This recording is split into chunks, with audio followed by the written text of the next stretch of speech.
Sud Radio, les vraies voix qui font bouger la France, 19h-20h, les vraies voix citoyennes, Aurélie Gros, Stéphane Pellet. Et c'est un rendez-vous incontournable tous les lundis sur Sud Radio. Justement, cette belle émission citoyenne avec Aurélie Gros qui est avec nous. Bonsoir Aurélie. Bonsoir à tous les deux. Stéphane Pellet. Bonsoir Stéphane Pellet. Il est de retour. Le retour. He's back. Plaisir. Comment ça va? Vous êtes beau, vous êtes bronzé. C'est incroyable, ça ne durera pas. Hein. Je vous le dis tout de suite. Je peux vous poser une question, Philippe? Président. Vous êtes blond ou brun? Châtain. Mais c'est vrai en plus. Pourquoi? C'est pour le bronzage? Oui, moi il est Jacob de Lafont d'origine. Il est rouge. Président, coprésident et cofondateur du G500, l'ONG citoyenne de près de 2000 associations qui font bouger la France. On rappelle que c'est tenu en juin dernier un énorme événement qui permettait en tout cas de faire des propositions au gouvernement sur des sujets bien précis, Aurélie. Avec des résolutions qui ont été votées au jugement majoritaire, puis après qui ont été proposées au vote électronique plus largement à l'ensemble des citoyens qui souhaitaient voter sur ces démocratique. Et totalement. Et il paraît que c'est d'actualité en ce moment. Oui. Le gouvernement se pose plein de questions. S'ils veulent avoir quelques réponses, on a quelques solutions avec toutes ces associations qui s'engagent sur la démocratie. Donc il serait temps de contacter cette ONG citoyenne. Vite. Avec un trophée Sud Radio sur l'initiative citoyenne en plus. Ça c'est important. Oui, important, où on met en lumière ces associations qui s'engagent sur les territoires, où on les met en avant et on les aide aussi, parce que le principe c'est, on reçoit plein d'associations dans cette superbe émission, on entend des choses positives, on entend des gens qui s'engagent, qui ont envie de changer les choses et qui ont des bonnes pratiques sur nos territoires, et il faut aussi qu'on les aide, et Sud Radio les aide, et nous on essaye de les aider à notre niveau. Et Stéphane Pellet, c'est la rentrée, 12 millions d'élèves sont rentrés ce matin. C'est exact, la rentrée des ministres aussi d'ailleurs, je crois que le ministre de l'Éducation est en train de faire sa tournée dans les écoles de France, et puis c'est pour ça qu'on a des beaux sujets pour montrer que à peine la rentrée démarre, tout le monde est au boulon, et même ceux qui sont bénévoles, engagés en matière de solidarité, au moment où en plus on a eu ce message pas très sympa sur les restos du cœur, vous savez, qui sont en grande difficulté, alors même que vous vous souvenez, le trophée Sud Radio du G500 avait donné quelques moyens à une association qui, elle, aide les étudiants en matière notamment de nourriture et puis de toutes les autres denrées qu'il leur faut. Absolument. Donc on est en plein dans le sujet.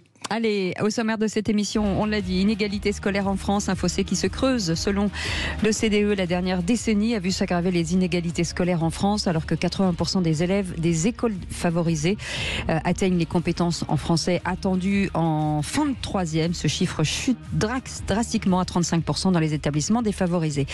Christophe Paris sera avec nous, directeur général de la FEV, et on en parlera bien entendu dans quelques instants. Élitisme dans les grandes écoles, un système biaisé contre les milieux populaires. Alors qu'il y a moins d'enfants de cadre au collège que d'ouvriers, les grandes écoles voient une inversion totale. Plus d'un tiers des étudiants sont enfants de cadre supérieur, contre seulement 12% d'enfants d'ouvriers ou d'employés.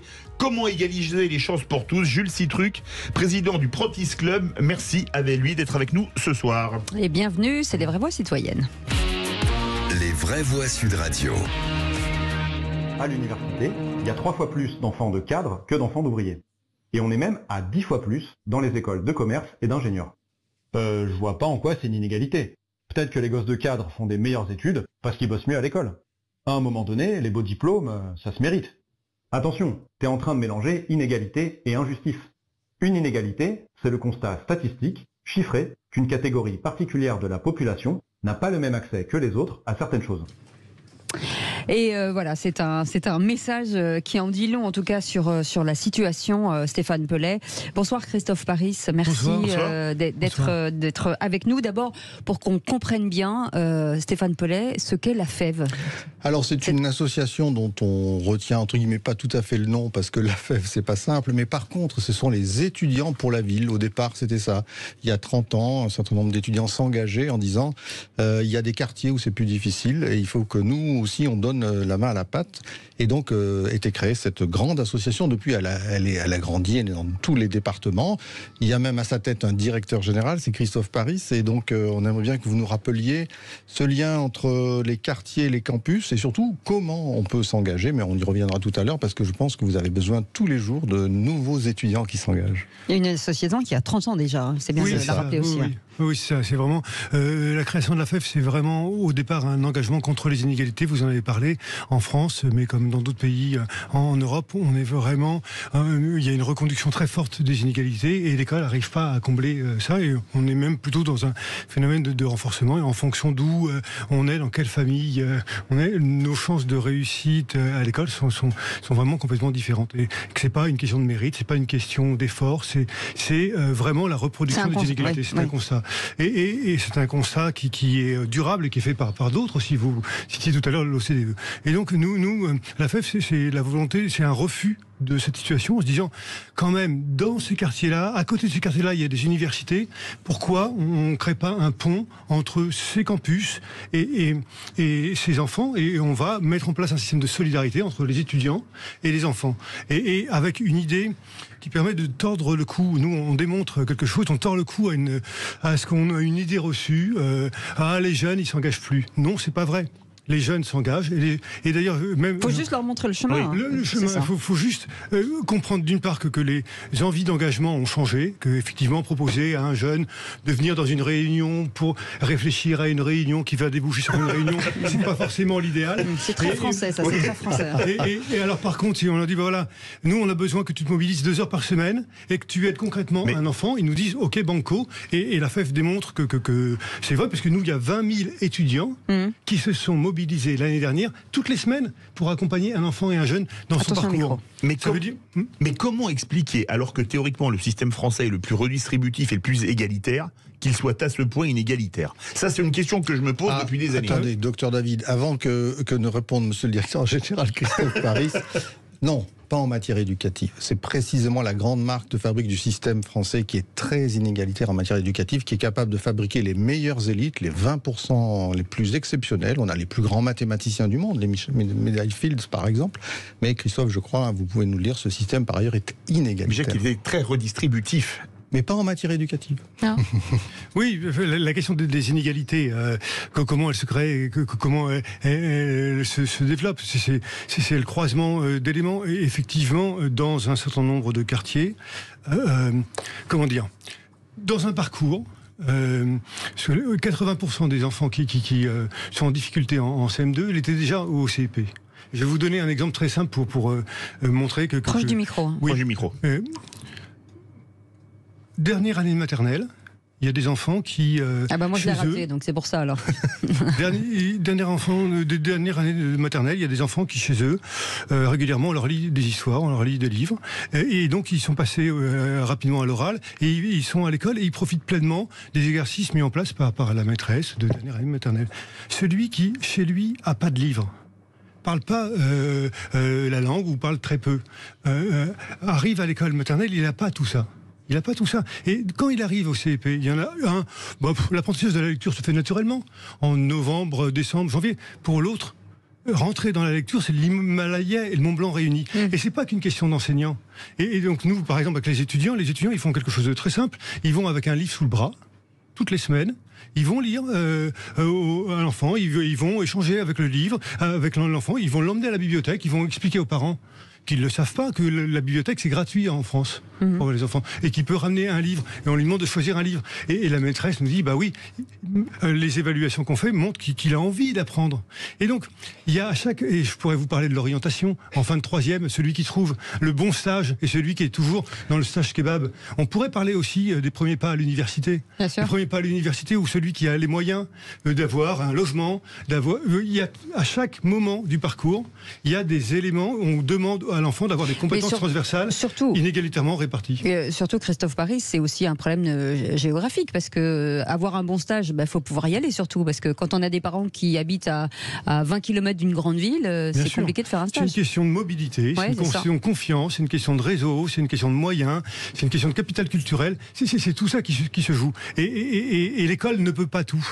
Et moi, je voudrais, comme on est à la rentrée aussi, saluer et remercier les enseignants de France. leur dire merci pour leur engagement et merci pour leur engagement dans les quartiers, parce que ce qu'ils font, c'est un boulot formidable. Et donc, ne croyons pas que l'école peut tout faire. Et c'est bien ensemble qu'on peut. C'est une équipe. Stéphane Pellet, rapidement. Mais vous allez nous expliquer dans quelques minutes comment ça marche dans chaque antenne, comment on peut s'engager. Je crois que c'est le mieux, c'est de passer à l'action. Eh ben, vous restez avec nous, on en parle dans quelques instants. Christophe Paris, directeur général de la FEV, justement. Allez voir, ça s'appelle AFEV. Rien à voir avec les rois mages, hein. C'est pas la FEV des rois mages. Je devais la faire. Non, mais je devais la faire. Sheila. Cécile, parlez pas nourriture. Voilà. Ah oui, absolument pas. Je ne parlez pas de chansons avec Aurélie, parce que comme les rois mages. Allez, on revient dans un instant, c'est les vraies voix citoyennes et on est ensemble jusqu'à 20h. À tout de suite. C'est un sujet forcément d'actualité puisqu'on parle des inégalités scolaires en France, un fossé forcément malheureusement qui se creuse, mais on apporte des solutions avec Aurélie Gros et Stéphane Pellet du G500 parce qu'ils ont toujours une expertise à côté en disant on a quelqu'un qui s'en occupe très bien. Il est avec nous d'ailleurs ce soir. Je vous remercie d'être là, Christophe Paris, de cette directeur général de cette association, la FEV, AFEV. Je vous conseille d'aller voir sur leur site internet.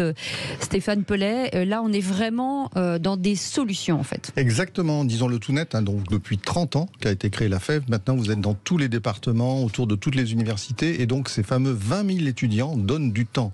Est-ce que vous pouvez nous donner 2-3 exemples concrets de comment ça marche et comment on peut encore renforcer votre action? Pour ceux qui nous écoutent, surtout comment être bénévole. Parce que et puis après, nous parlerons du mentorat, votre grande cause nationale. Oui, alors c'est très simple. Vous allez sur un étudiant qui souhaite être utile et participer à lutter contre les inégalités, ou tout simplement se mettre à disposition 1 ou 2 heures par semaine auprès d'un enfant et un jeune qui en a besoin. Parce que ce sont des belles rencontres aussi. Et il va sur afev.org, afev.org, et il s'inscrit, et puis après, là, il va y avoir un responsable de la FEV qui va le recontacter, et très vite, il va le mettre en lien avec un enfant qui a besoin d'être accompagné dans son parcours. Et il n'y a pas besoin de compétences. L'idée, le mentorat de la FEV... L'envie déjà. L'envie, et puis de dire à un jeune qui à un moment donné un peu de mal dans ce parcours, de dire t'inquiète, on va y arriver ensemble, je suis là, on va cheminer, je vais pas avoir toutes les réponses, mais sûrement qu'ensemble on va pouvoir en trouver un certain nombre. Le mentorat, c'est un lien interpersonnel entre un bénévole qui décide quelques heures par semaine, ou des fois par mois, de pouvoir accompagner dans son parcours un enfant qui en a besoin. Et la FEV, nous on travaille avec des étudiants, et donc on est dans toutes les antennes universitaires. Nous on est présent quasiment dans 550 quartiers en France. Je rebondis sur vous, Stéphane Pellet. Est-ce que ça c'est pas une proposition à faire, de dire voilà, dans l'éducation nationale, de se dire que passé un certain âge, on est obligé, entre guillemets, plutôt que le SNU qui sont très bien aussi, de dire voilà, dans votre parcours d'étudiant, vous allez devoir à un moment donné vous occuper de quelqu'un, donc peu importe la classe. C'est alors génial, là vous ouvrez la voie justement à l'autre Christophe Paris, qui au plan national, il faut le dire, préside le grand collectif mentorat. Et en fait, voilà, il y a un objectif national qui est fixé, peu importe qui l'a fixé, je pense que c'est plus ou moins le président de la République, mais ça n'a pas d'importance. Passer de quoi 150 000 à au moins 500 000. Et donc, en effet, il y a les deux faces. C'est ce que vous dites. Il y a le mentoré, c'est celui qu'on aide.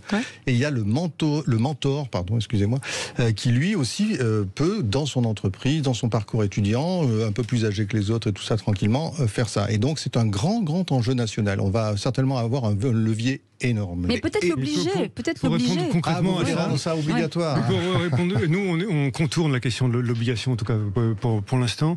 On dit comment on rend naturel le fait que quand on est étudiant, à un moment donné dans son parcours, on va vouloir aider. Donc on travaille avec les universités pour qu'elles puissent reconnaître dans le cursus les compétences développées par les étudiants. Parce que quand un étudiant fait option basket ou option théâtre, il a des points, il a des qualifications. Quand il fait option AFEV, option mentorat, qui vient de 2 heures par semaine aider un enfant ou un jeune, c'est pas toujours reconnu, ça l'est de plus en plus. Maintenant, on travaille vraiment avec 55. Voilà, mais comment on renforce effectivement le fait que dans le parcours, c'est normal et je rappelle, et après, excuse-moi Philippe, mais je rappelle qu'au G500, une des résolutions se rapproche un petit peu de l'idée, en tout cas émise par Cécile, mais par cette volonté que vous avez, c'est justement d'inviter les étudiants à s'investir dans le bénévolat. Et auprès d'associations. Donc c'est une des résolutions du G500. Donc le mentorat parle très bien et résonne très bien, à mon avis, au niveau citoyen. Et on a une mentor avec nous. On la prend tout de suite en ligne, direction La Rochelle. Bonsoir Elisa d'Apolifi Cassao. Bonsoir. Bienvenue sur Sud Radio dans Les Vraies Voix Citoyennes. Alors comment êtes-vous devenu mentoreux? Parce que c'est comme ça que ça se dit. Eh bien, j'ai tout simplement commencé mon mentorat du coup à la FEV l'année dernière. Je me suis retrouvée à la FEV en cherchant ce qu'on appelle une colocation solidaire. Oui. Parce que, je ne sais pas si vous le savez, mais sur La Rochelle, c'est assez compliqué de trouver des logements. Et l'université de La Rochelle m'a directement orientée vers la FEV pour essayer de trouver du coup un logement. Ils savent tout faire, la FEV. Oui, ils font beaucoup de choses et c'est très appréciable. Et donc, comme mentor, vous avez 3 élèves, 6 ans et 7 ans, un frère et une sœur, et un autre enfant de 10 ans. Alors, l'une, Mariam, est en grande section, Yad est en CE1 et Wild qui est en CM1. Racontez-nous ce que vous faites avec eux, parce qu'entre la grande session maternelle et le CM1, c'est pas tout à fait la même chose. Alors, avec les 2 plus jeunes, majoritairement, on travaille l'aspect créatif. Par exemple, je me suis retrouvée à faire de la peinture avec eux, des origamis, beaucoup d'activités manuelles qu'ils ne développent pas forcément à l'école. Ni à la maison, parfois. Oui, tout à fait. Et ils ont énormément apprécié. Après, on a fait aussi des puzzles. Je leur ai ramené des sortes de blocs avec des dinosaures qu'ils devaient casser pour trouver, du coup, des faux ossements. Et tout ça, ça leur a permis de trouver, une idée de quoi faire après quand moi je n'étais pas là pendant les vacances. Et ils ont pu demander à leurs parents de trouver d'autres activités pour essayer, c'était vraiment pour essayer de leur amener quelque chose qu'ils n'avaient pas l'habitude de faire. Oui, c'est une aide aussi, Stéphane Pellet, aux parents, parce que ils sont souvent démunis par rapport à l'éducation. Disons-le plus globalement, c'est une aide pour qu'on continue à dire école, le mot école au sens positif du terme. Est-ce que vous savez qu'actuellement, dans certains quartiers, désormais, l'école est devenue presque repoussoir, parce qu'on a tellement l'impression qu'elle génère de l'inégalité que, vous savez comment on appelle dans certains quartiers l'école? L'école des Français. Bon, je ne veux pas rentrer trop polémiquer, mais c'est dire la force du symbolique. Vous savez, les gens aussi qui font l'école de la deuxième chance, je leur ai demandé aux jeunes qui sont dedans, qu'est-ce que vous voudriez changer dans le nom? Ils disent, vous supprimez école, parce que c'est pas terrible. Donc tout ça, c'est l'idée qu'en fait, l'école est bien le creuset qui permet à chacun de s'en sortir, de s'épanouir. Et s'il y a des étudiants en plus qui sont géniaux comme vous, Elisa, pardon, eh ben c'est parfait. Mais Christophe, c'est pas les seuls mentors que vous cherchez. Je crois que plus généralement dans votre collectif mentor, c'est l'idée qu'aussi, à tout âge de la vie, on peut devenir mentor, non? Oui, la FEV, nous, on mobilise des étudiants bénévoles, et donc c'est effectivement le moment de s'inscrire. Et après, plus globalement, en France, il y a un magnifique mouvement citoyen qui est en train de se lever, presque une armée de citoyens pour l'égalité des chances. Et c'est un certain nombre d'associations qui sont réunies dans le collectif Mentorat. Il y a 80 associations qui sont mobilisées et qui ont réussi à mobiliser l'année dernière 150 000 mentors. Pour mentorer 150 000 enfants ou jeunes en difficulté. Alors, nous, à la FEV... Comment vous les identifiez d'ailleurs, ces enfants? Comment vous créez les binômes? Nous, à la FEV, c'est des enfants en école primaire, collège et un peu lycée. C'est les enseignants qui nous orientent en disant, lui, ça serait bien qu'il soit mentoré pendant un an. Soutenu, là, on sent que c'est pas loin, mais que bon... Et puis après, il y a des associations dans le collectif mentorat, ça va jusqu'à l'insertion des jeunes. Donc ça va jusqu'aux grands. Et par exemple, il y a... une des associations, Nos quartiers ont des talents, qui mobilise avec Pôle emploi. Dès qu'un jeune de quartier a un bac +3 et galère parce qu'il ne trouve pas un boulot par rapport à son diplôme, et ben NQT met en place un mentor qui l'accompagne directement. Et donc là, pour le coup, c'est Pôle emploi qui va orienter le jeune vers NQT. Et donc il y a 150 000 citoyens en France, étudiants à la FEV, des salariés dans les autres associations ou des retraités, qui disent, voilà, moi je vais donner un peu de temps, et comme on le dit souvent, le mentorat, en fait, on a l'impression de donner, mais on reçoit autant. Il y a une question de lien entre le mentor et le mentoré, et les mentors apprennent beaucoup. Et comment on refait un peu dans ce pays du lien, et comment de la bienveillance, et comment tout ça est positif. Est-ce qu'il y a des territoires plus fragiles que d'autres? C'est-à-dire que j'imagine qu'il y a plus de demandes dans les grandes villes où c'est plus facile, mais est-ce que si on doit faire un appel ce soir en disant, par exemple, dans tel département, c'est vrai qu'on a envie de trouver plus d'étudiants, par exemple, est-ce que vous avez cette cette carte de France? Il y a besoin partout. Oui. Et puis maintenant, avec les associations du collectif Mentorat, je n'ose pas, comme ils sont 80, je ne veux pas en oublier, mais allez sur le site collectifmentorat.fr. Il y a toutes les associations. Et il y a un lien sur une plateforme qui s'appelle Un jeune, un mentor. Et là, tous ceux qui veulent devenir mentors peuvent s'inscrire et on les oriente après vers les bonnes associations de leur territoire. Tous les jeunes qui veulent être mentorés s'inscrivent et on leur trouve un mentor. Un jeune, un mentor, c'est la solution clé en main, je dirais, pour trouver. Et le mentorat se fait en présentiel, mais aussi des fois en distanciel.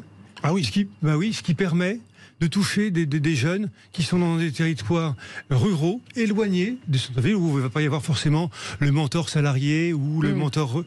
Et donc, on le met et ça fonctionne très très bien. Merci beaucoup Christophe Paris d'avoir été avec nous, directeur général de la FEB. Vous vouliez dire un petit mot? Mais cette belle conclusion sur la ruralité, etc., c'est génial. C'est pour dire que justement, c'est un problème plus global. Oui. C'est ennuyeux d'avoir des enfants, des jeunes, des amis qui n'arrivent pas à s'en sortir parce que simplement, ils n'ont pas eu la bonne mise en relation.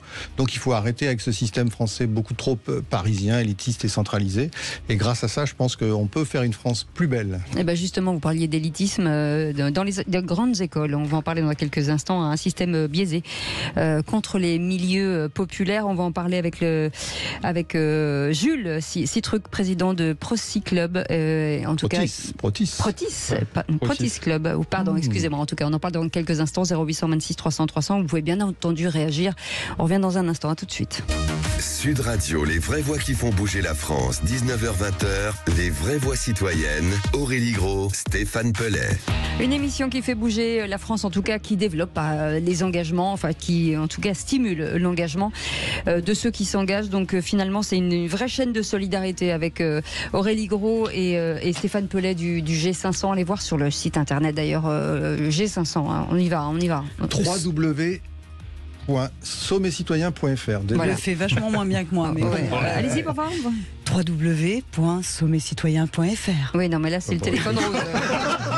On fait ce qu'on peut. 3615 code G500.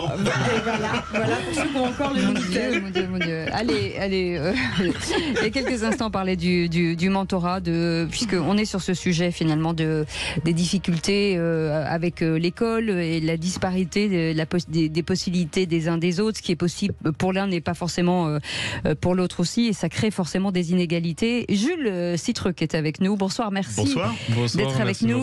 Président du Protis Club. C'est votre première radio ou pas? Non, j'ai déjà fait des radios locales à Marseille. C'est bien, justement. Local. Là, il y a des gens qui écoutent. Aurélie Gros, juste sur ces grandes écoles, ces inégalités, encore une fois, c'est flagrant à la petite école, si je puis dire, mais ça l'est d'autant plus un peu plus tard. Ça l'est d'autant plus un peu plus tard, sachant que certains étudiants ne connaissent même pas ces grandes écoles. On en parlait tout à l'heure. C'est-à-dire que certains, quand ils sont petits, ils savent pas qu'il faut prendre un livre, ils vivent pas dans un environnement propice en tout cas à s'ouvrir sur le monde, et certains dans les lycées au moment de l'orientation ils se disent moi je vais faire et c'est très bien un BTS où ils vont faire des choses, ils vont peut-être même pas penser, ils connaissent peut-être même pas HEC, Sciences Po, les grandes écoles ils connaissent pas, ou médecine, ils se disent c'est pas pour moi, qu'est-ce que je vais faire médecin, les médecins c'est trop loin, c'est trop dur, moi je suis pas de ce milieu social là.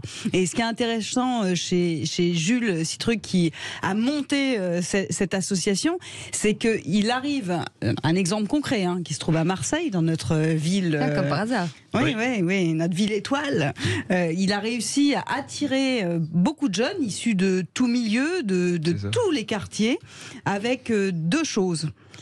Il va nous le dire. Quelque chose qui s'appelle, non, parce qu'il va en parler, quelque chose qui s'appelle le football, et l'autre chose qui s'appelle la musique. Ouais. J'étale pas plus, et j'aimerais que vous nous en parliez, parce que ça permet à tous ces jeunes de se réunir autour d'une passion commune. C'est ça, et en fait c'est cette passion qui nous permettra de les recruter, de les détecter, de les recruter et ensuite de les préparer aux grandes écoles. En fait le Protis Club, c'est une association qui a été créée par mon groupe de supporters, les South Winners, donc ils sont basés basé dans le virage sud du... C'est un très gros club de supporters à Marseille, ça, avec les gros. MTP, je crois que c'est les deux plus gros. Oui, voilà, c'est les deux plus gros. Nous, Winner à Marseille, c'est... Les South Winners, on est basé dans le virage sud du Vélodrome. Donc voilà, très gros groupe, 7500 adhérents. Moi, je suis membre actif de ce groupe. Et pour les 35 ans qu'on a fêté en 2022, du coup, on voulait vraiment fonder, avec Rachid Zeroua, le vice-président des Winners, un gros projet social à Marseille qui permette à la fois de réunir la jeunesse des quartiers nord, du sud de Marseille, vraiment de tous milieux sociaux, de tout secteur de Marseille, et aussi leur donner les cartes pour réussir grâce à leur passion qu'est l'Olympique de Marseille, le sport et le mouvement ultra. Et en fait, ça permet vraiment d'aller repérer les jeunes là où leur passion est, et du coup de les motiver d'une façon beaucoup plus efficace, parce que s'ils sont repérés et détectés dans le stade pendant un match, dans le virage, ensuite ils vont rentrer dans un programme qui est en plus porté par leur groupe de supporters, et donc ils vont y attribuer beaucoup plus de confiance, beaucoup plus de confiance, beaucoup plus d'intérêt, et beaucoup de membres du noyau des Winners qui font les tifos, qui font les déplacements, qui sont là à tous les matchs en virage. Pardon, cette association elle existe depuis combien de temps ? Depuis 1 an et demi. D'accord. Depuis 1 an et demi, c'est Quelle bonne idée. En avril 2022. Et vous avez déjà 7500 adhérents ? Non, c'est les South Winners. Ah, ça c'est les South Winners. Ils sont presque tous adhérents. Hein. C'est ça. Vous inquiétez pas, à la fin vous en aurez un autre, il va crier « Allez l'OM », vous allez voir, parce que ce soir il est obligé de le faire. Je vais l'extinction de voix. Allez-y, comment vous faites ? Plaisante. Et alors, c'est quoi, par exemple, Comment on détecte ces jeunes, et sur quelle modalité, j'allais dire ? C'est assez instinctif, en fait. On va détecter un jeune parce qu'en fait, on les recrute très tôt, plutôt vers la seconde. Donc, on va tout de suite sentir un peu d'une vivacité d'esprit, un potentiel, une possible ambition, et à la personnalité, ce qu'on va ressentir du jeune, on va le prendre dans le Protis Club. Et ensuite, dans le Protis Club, il va avoir un vrai suivi par la direction d'HEC, qui soutient beaucoup le projet, donc il pourra déjà bien connaître HEC, faire des immersions sur le campus de HEC, être formé par des professeurs d'HEC, comme par exemple Bertrand Perrier, un célèbre avocat au Conseil d'État qui les forme à l'éloquence, et aussi par des profs par des élèves d'HEC. On parlait tout à l'heure sur le plateau des étudiants qui doivent s'engager. HEC, avec leur nouveau parcours engagement, oblige les étudiants à s'engager pour le Protis Club notamment. Jules, moi je reviens à ce que vous disiez tout à l'heure, ceux qui sortent un petit peu du lot, et il y a beaucoup quand même de jeunes, de petits qui sont très timides, qui ont forcément un talent, parce qu'on a tous du talent, même nous, Philippe, pas beaucoup, mais un petit peu. Oh, si, un peu quand même. Je fais très bien la cuisine. Et souvent, ils n'émergent pas parce que justement, ils ne savent pas, c'est ce que disait Aurélie tout à l'heure, ils ne savent pas leur potentiel. Est-ce que c'est pas ces petits-là qu'il faut aller chercher aussi ? Oui, c'est justement ces petits qu'on va chercher, parce qu'il y en a beaucoup qu'on recrute comme ça, par exemple, soit au local des Winners, soit pendant un match, qui savent pas ce que c'est la classe préparatoire ou les grandes écoles, et c'est au fil de l'accompagnement ensuite qu'on leur montre ce que c'est une grande école, qu'on leur montre ce que c'est par exemple HEC, et ensuite qu'on fait émerger chez eux l'ambition de les intégrer. Mais au départ, ils les connaissent pas, pour beaucoup. Les South Winners font le travail de l'ONICEP, si j'ai bien compris, c'est ça ? Oui, l'ONICEP, c'est ce qui fait les orientations. Ça n'a pas changé de nom, je pense. Mais à mon époque, c'est déjà ça. Vous faites le boulot de l'ONICEP, c'est dingue. À Marseille, les Winners ont un fort engagement social pour Marseille. On est impliqué dans beaucoup de projets marseillais. Et à Marseille, du coup, c'est reconnu que les South Winners vont s'impliquer dans des projets comme ça. Et ça fonctionne, parce que là, on a un très grand nombre de jeunes, du coup, qui sont motivés à intégrer à HEC grâce à leur appartenance aux Winners et au fait qu'ils sont très actifs dans le noyau et dans le virage. Jamais ils n'auraient imaginé d'abord que Oui, il y en a beaucoup qui connaissaient pas ces écoles, et donc qu'ils n'auraient pas imaginé. Et après, c'est tout le travail global que fait les Winners sur Marseille. C'est-à-dire que là, en fait, on voulait vraiment faire un projet qui rassemble tout Marseille, mais les Winners, on a toujours été très actifs sur certains quartiers, sur certaines cités ou sur certains secteurs. Là, on voulait vraiment mélanger tous milieux sociaux et vraiment se faire rencontrer toute la jeunesse marseillaise. Et le parcours, c'est quoi ? C'est-à-dire qu'une fois que vous avez détecté cette petite ou ce petit, en fait, l'accompagnement, il se fait comment ? Alors, il y a plusieurs choses. Déjà, il y a une vraie préparation scolaire. Donc, je l'ai dit, ils sont préparés par pas mal de... ils sont en grande partie par HEC, par des profs d'HEC, par des élèves d'HEC, et au travers d'immersions, de séjours, tout ça. Ils sont aussi beaucoup préparés par le gouverneur militaire de Marseille, qui est un général de corps d'armée, le général Pascal Facon, qui est dans les South Winners aussi. qui regarde aussi avec les jeunes du Protis Club, avec les winners, les matchs dans le virage sud, et qui entraîne les jeunes du Protis Club au col de géopolitique de niveau classe préparatoire, donc de niveau oral HEC. Et ça aussi, ça permet vraiment ça montre aussi toute la mixité qu'il y a dans les winners, le fait qu'il y a un général qui assiste au match, qui est dans le noyau vraiment du groupe et qui permet d'entraîner les jeunes au concours, et c'est une source de motivation justement en plus pour toute cette jeunesse. Aurélie Gros. Et la culture urbaine, le rap. Oui, voilà, c'est ça. Il y a aussi tout Comment vous faites pour attirer ces jeunes qui sont plus intéressés moins par le sport, même si à Marseille tout le monde est intéressé par l'OM, on est d'accord.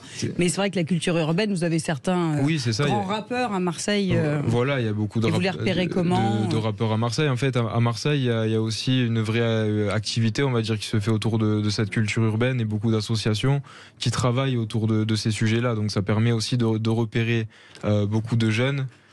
Par la culture urbaine, par le rap, par exemple, par plein d'événements autour de la valorisation des talents. Donc ça peut être le rap, ça peut être aussi l'éloquence. Par exemple, avec HEC, justement, on a fait organisé un grand concours régional d'éloquence qui a rassemblé 400 jeunes de tout Marseille, de tous milieux sociaux, et même de toute la région sud.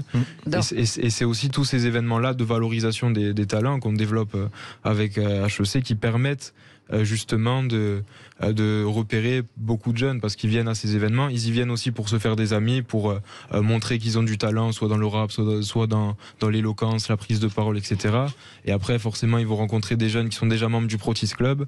C'est effet boule de neige. Et voilà, c'est un vrai effet boule de neige. Jules, ce qui est intéressant, c'est comment vous est venue cette idée, en fait. C'est forcément, il y a un élément déclencheur à chaque fois. Ouais, l'élément déclencheur, c'est vraiment le 35e anniversaire des Winners, parce que en tant que groupe de supporters, on est vraiment très engagé pour la jeunesse de Marseille. On a plein d'associations qui existent déjà, qui sont en lien avec les Winners. Par exemple, la Fédération des citoyens de la Soude, qui est portée par le capot des Winners, Hamza Bagour, qui va venir en aide aux jeunes, notamment pour l'orientation, pour l'aide aux devoirs, aux jeunes de son secteur, la Soude. On a plein lié aux grandes études, c'est quoi? C'est votre parcours personnel? C'est ça, et lié aux grandes études. Voilà, ce projet du Protis Club, on l'a fait pour mettre aussi deux éléments en plus. Le fait de cette fois de pas se concentrer seulement sur un secteur, mais sur tout Marseille, tous milieux sociaux, et de lier d'amitié aussi cette jeunesse. Et aussi, c'est forcément lié au fait que je sois à HEC.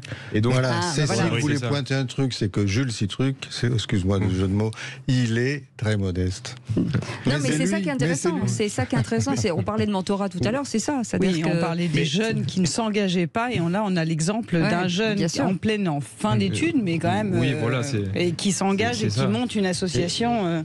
Et le fait que je sois parler d'elle. C'est ça, le fait que je sois étudiant d'HEC, en fait, ça a permis d'avoir cette connexion tout de suite avec HEC et d'avoir ce soutien d'HEC que j'ai évoqué tout à l'heure. Donc ça a été tout de suite plus facile pour le lancement. Et est-ce que ça pose pas un problème pour les grandes écoles? Parce que les grandes écoles, c'est quand même une spécificité assez française.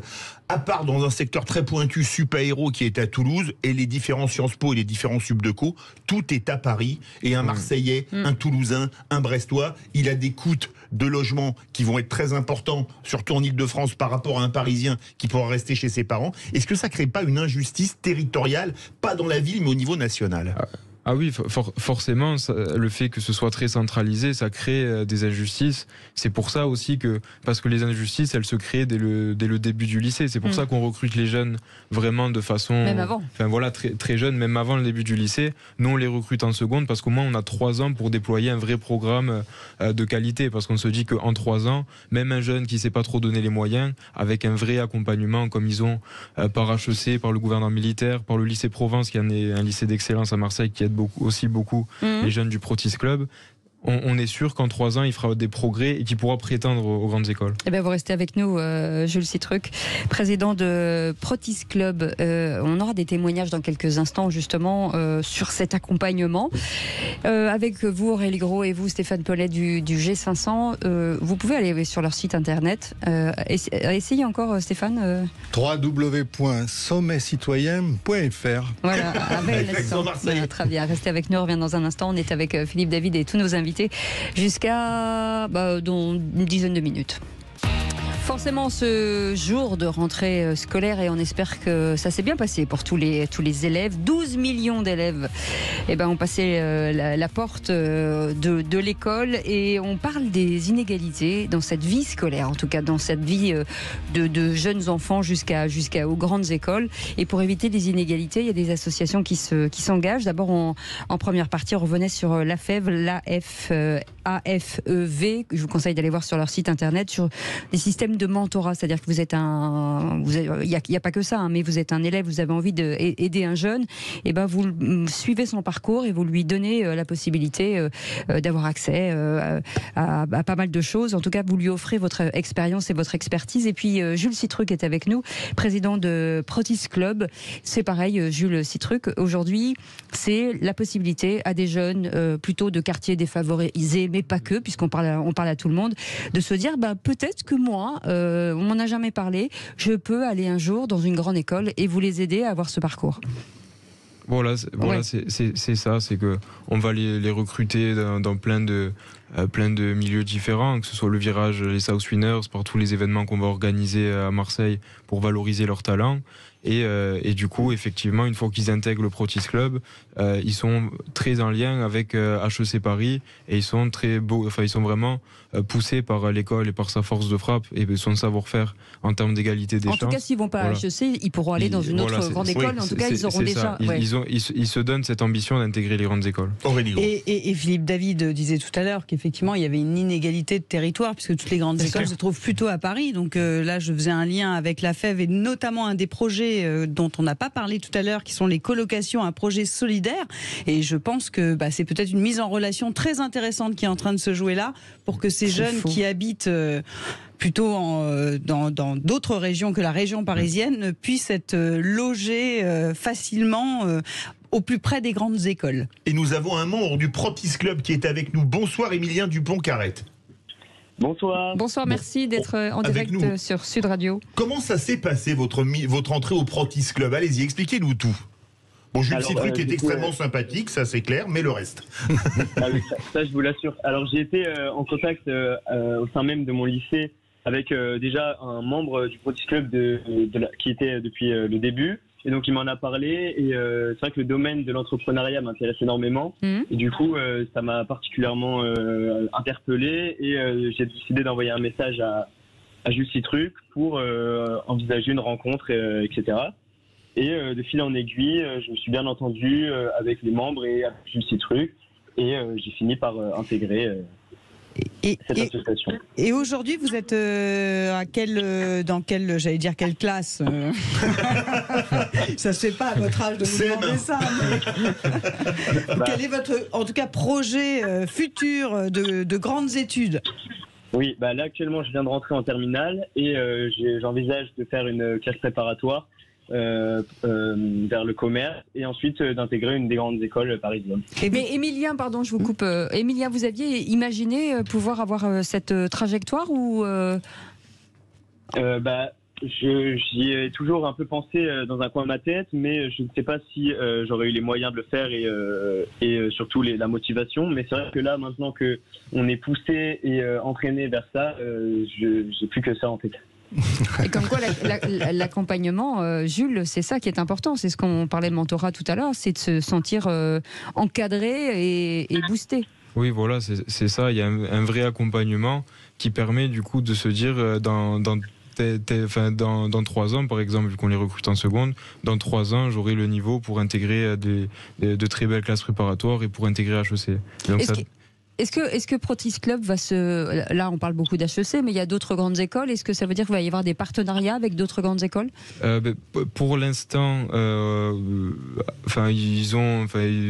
l'accompagnement est assez solide avec HEC, mais pourquoi pas? Mais c'est vrai que pour l'instant, ça nous convient. D'accord. Stéphane Pellet veut réagir. Allez, un peu d'humour. Est-ce que Protis Club va se marier avec Gyptis Club? C'est juste une question pour vous raconter que ça, c'est la légende de Marseille. Protis Gyptis, c'est le couple qui a fondé Marseille il y a 2600 ans. Mais la place des filles et des jeunes femmes dans votre affaire, c'est quoi? Parce que c'est vrai, on entend souvent plutôt des jeunes garçons. On parle de foot, donc on parle de foot. Les filles aiment le football. Non, mais justement, comment vous faites une place pour que votre projet intègre aussi des jeunes femmes? Il y a aussi, parce que du coup, c'est vrai que les winners, la majorité, c'est des garçons. Il faut bien le dire. Après, j'ai parlé tout à l'heure des événements de valorisation des talents qu'on faisait, par exemple comme le concours régional d'éloquence. Là, il y a beaucoup de filles. C'est d'ailleurs une fille qui l'a gagné. Et ça lui a donné envie moi, ça m'étonne pas du tout. Moi non plus. De rejoindre le Protis Club. Parce que ce concours-là s'adressait pas seulement aux membres du Protis, mais à 400 jeunes Marseillais qui ont candidaté. Et donc, ça nous permet aussi de recruter des filles, pareil, qui viennent de tous les milieux sociaux de Marseille. Oui, le foot, c'est une clé d'entrée. Après, ça s'élargit. Oui, après, ça s'élargit. Et du coup, maintenant, c'est quand même connu à Marseille. Donc, on a des candidatures de façon naturelle. Mais c'est même si on tient à ce que ça reste, que la principale source reste le virage. Et c'est vrai que vous avez quand même une multitude d'acteurs impressionnants. Bon, HEC, évidemment, le gouverneur militaire de Marseille ou encore des grands professeurs d'éloquence. Et ça leur permet, j'imagine, de se créer également un réseau. Parce que ça compte, le réseau. On sait comment ça se passe après dans les milieux parisiens. C'est ça. Donc vous les amenez à rencontrer des personnalités qu'ils n'auraient jamais croisées avant, normalement, comme ça, au coin de la rue. Voilà, c'est ça. Parce qu'on fait souvent d'ailleurs des séjours à Paris où ils vont rencontrer plein de personnalités vraiment emblématiques de leur secteur. Par exemple, au dernier séjour, ils ont fait une après-midi d'échange avec Natacha Ocherab, qui soutient beaucoup le Protis Club, qui est la directrice générale de Fred. Ils ont rencontré Dominique Busseau, aussi le PDG du magazine Forbes, qui les a aussi beaucoup inspirés, qui d'ailleurs nous a récompensés dans son magazine Forbes du coup. Ils ont été reçus à Matignon par Elisabeth Borne et par le délégué interministériel à la jeunesse Mathieu Mocor. En fait, l'idée c'est aussi qu'ils puissent rencontrer plein de personnalités de secteurs vraiment différents. Et il y en a un qui a parlé à Cécile de Minibus sur Sud Radio. Alors moi je dis, ça devient. Et à Philippe David. Émilien. Oui, mais c'est une femme. Émilien, depuis que vous êtes dans cet accompagnement, est-ce que vous avez l'impression d'avoir gagné en confiance en vous? Peut-être, je ne sais pas. À vrai dire, j'ai surtout gagné en motivation de travailler et motivation de me démener pour obtenir les grandes écoles que j'aimerais avoir. Jules Citruc, les South Winners, c'est un club de supporters très connu. Vous n'avez pas pensé à essaimer un peu dans d'autres clubs de supporters en France? Ouh là là, regarde les yeux là. T'es dingue, non, je ne vous demande pas de Paris Saint-Germain, mais par exemple, je sais pas, moi, Monaco, Nice, Lens, Montpellier, le TFC, Bordeaux, je fais le Tour de France. Je ne vais pas à Paris. Après, on a de quoi faire dans les Winners avec 7500 membres, la plupart c'est des jeunes. Donc on va déjà essayer d'intégrer cela. C'est vrai que pour l'instant, on tient à ce que ça reste un projet marseillais et qui, de toute façon, qui a été lancé par les Winners. Donc c'est vrai que pour l'instant, c'est la source principale. Mais si un jeune que vous prenez sous votre aile se convertit et devient supporter du PSG, vous le gardez? Mais ça n'arrivera pas. Ça n'arrivera pas. C'est peu probable. Alors moi j'aurais une question à tous les deux parce que on est le jour de la rentrée, c'était aujourd'hui. Et quel vœu vous auriez à transmettre au plus jeune ministre de l'Éducation, de l'Histoire de France pour cette rentrée? Gabriel Attal qui nous écoute en ce moment, j'imagine. Bien sûr. Évidemment, tout le monde écoute Sud Radio. Est-ce que vous avez un vœu, alors tous les deux, parce que tant qu'à faire. Jules, ces trucs. Ça pourrait être bien d'échanger avec Gabriel Attal pour proposer des solutions et aussi que l'éducation nationale soutienne ce type d'initiative, que puisse lancer des appels à projets pour les soutenir davantage. Après, on est quand même très en lien avec l'éducation nationale et le rectorat Aix-Marseille qui soutiennent beaucoup, mais c'est vrai qu'on fait confiance à Gabriel Attal pour démultiplier ce soutien, pour aller encore plus loin. Christophe Paris, de la FEV. Un petit clin d'œil, parce qu'en fait, en septembre 2019, c'est il y a 4 ans, on lançait avec Gabriel Attal, qui était secrétaire d'État à la jeunesse, le collectif Mentorat. Il y avait à l'époque 25 000 mentors et mentorés. Aujourd'hui, il y en a 150 000. Et donc, c'est aussi, grâce à lui, on est nous très contents de le retrouver maintenant. Ça a beaucoup de sens pour nous, à l'Éducation nationale. Et on souhaite pour lui, mais aussi pour tous les enfants, que chacun trouve sa voie que chaque enfant, quelles que soient ses compétences, ses envies, puisse trouver, il n'y en a pas qu'une, et dire aussi voilà, aux enfants, ce que disent d'ailleurs les enseignants, ce que dit le ministre, on va vous aider à trouver votre voie. Tout le monde a du talent, c'est important de le dire. Merci beaucoup Christophe Paris d'avoir été avec nous, directeur général de la FEV. Merci à tous les deux. FEV, allez voir sur leur site internet, et merci beaucoup d'avoir été avec nous Jules Citruc du Protis Club. Merci beaucoup Stéphane Pellet, merci beaucoup Aurélie Gros, merci à vous. G500, toujours le sommetcitoyen.fr. Et dans un instant, Philippe. La première de Au cœur de la mêlée. Salut François Trio. Salut Philippe David, salut Cécile, et bonsoir à tous. On est prêts. C'est la première, Sud Radio, c'est la radio de la Coupe du Monde. Ouais. On est à J-4 d'un France All Black énorme au Stade de France. Et ce soir, avec les consultants Sud Radio, il y a du très lourd. Tiens, ce soir, Johan Huget et Eric Bonneval. Quel va être le sujet ?